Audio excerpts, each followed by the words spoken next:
The same canteen, there's a proper notice board.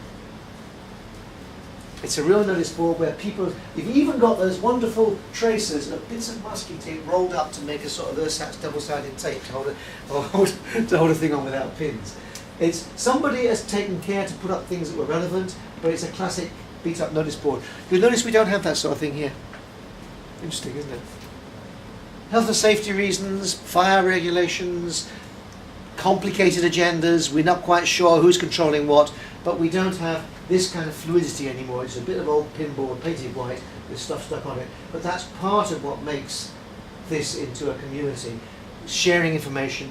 This is a crit which just was done in the courtyard, I think in Oslo, where they just stuck the stuff on some planks and made some temporary stands themselves. And this artwork, which you will have seen earlier on in the corner of the shot of the guy working on his own, is just something they plonked there to create a bit of discourse. Somebody got them, it's actually 2 stuffed elephants held together with rope. And someone just thought it would be fun to put them there and call it an artwork. So these objects create communication.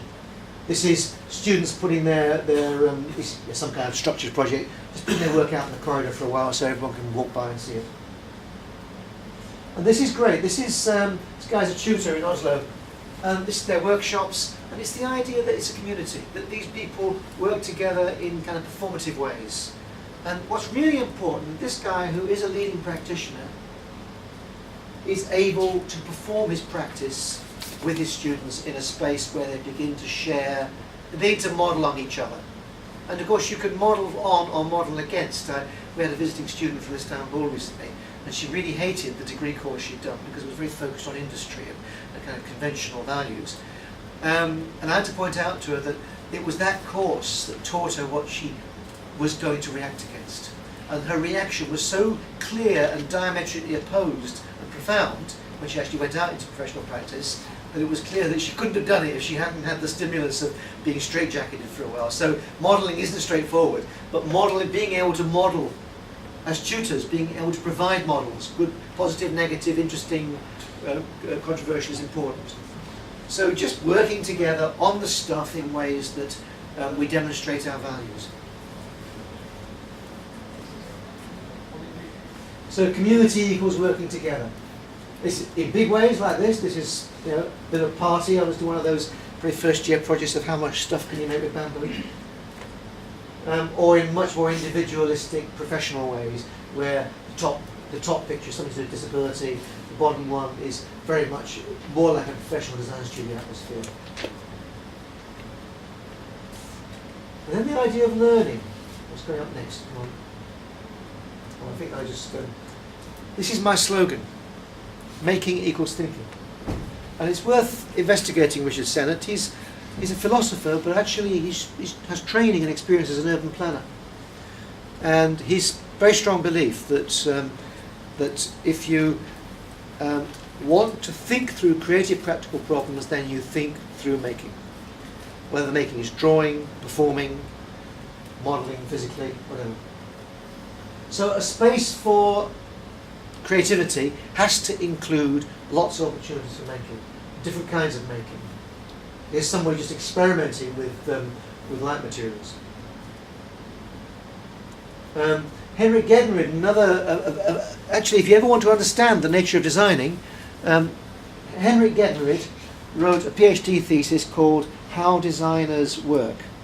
It actually draws on some of the classic texts which are very relevant to yourselves, work by Donald Schoen, work by Brian Lawson up the road, who described the design process. And Gedderid came to the conclusion that complex thinking only takes place, it doesn't take place in here, it takes place between the person, the environment and the task, the environment being the thing that you're operating on. So some examples of that.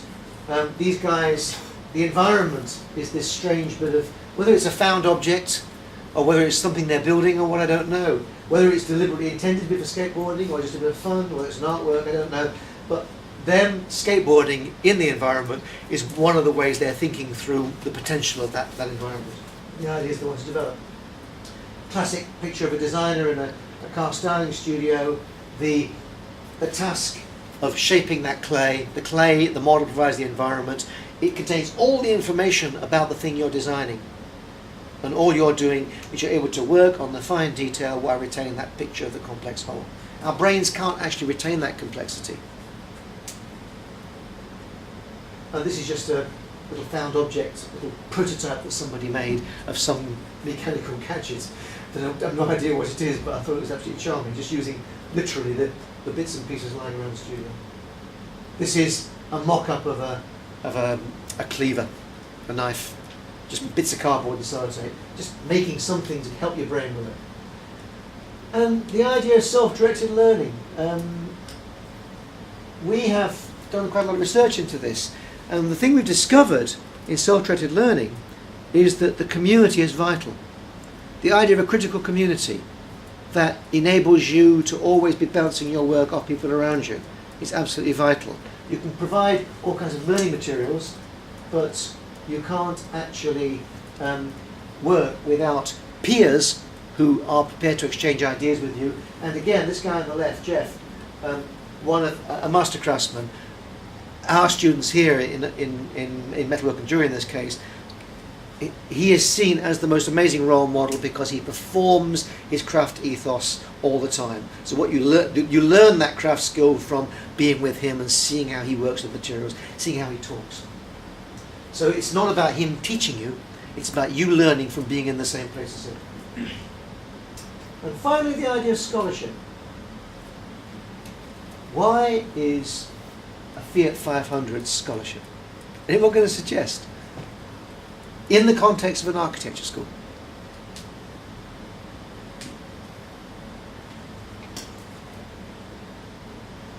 Somebody restored this car rather beautifully and had nowhere for it to live and gave it to the local School of Design and Architecture.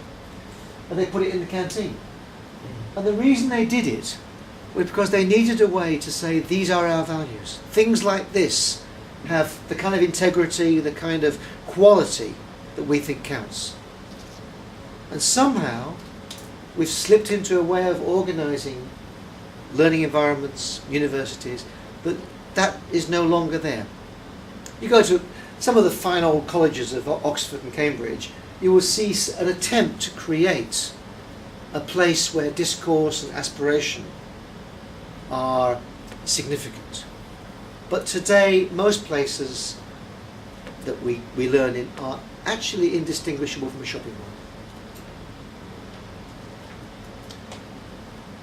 The architects who did the work on the Furnivall building created quite a nice space, but somehow it doesn't seem to create the sort of aspiration. Some of you may have been there for lectures, you come in and go out, it's kind of smart, it's kind of boardroom aesthetic. It represents the importance of the university, but does it represent the aspiration of the university, the quality that we want to have as learners, whether we're sitting in a lecture or doing creative work? I think putting that in your canteen in the front, that's actually, I think, this is the canteen here, and then round the corner here is the main reception, the main entrance to the university. Just saying, college, just saying, here's something that says we're not just a box, we're a place where values exist. I think that's it.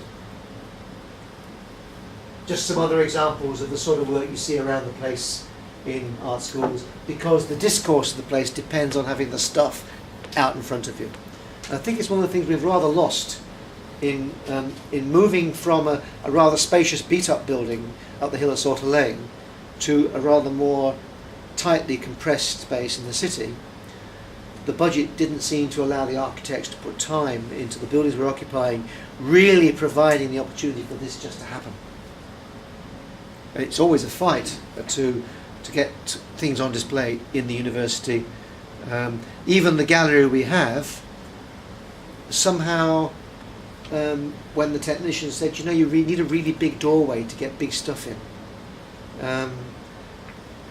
nobody thought that they knew what they were talking about. And then this month, we've got an exhibition on at the moment actually in the Furnivall Gallery of work by our alumni, and it should include a car because one of them designed a car for Volvo. It was a team leader, and we couldn't get the car into the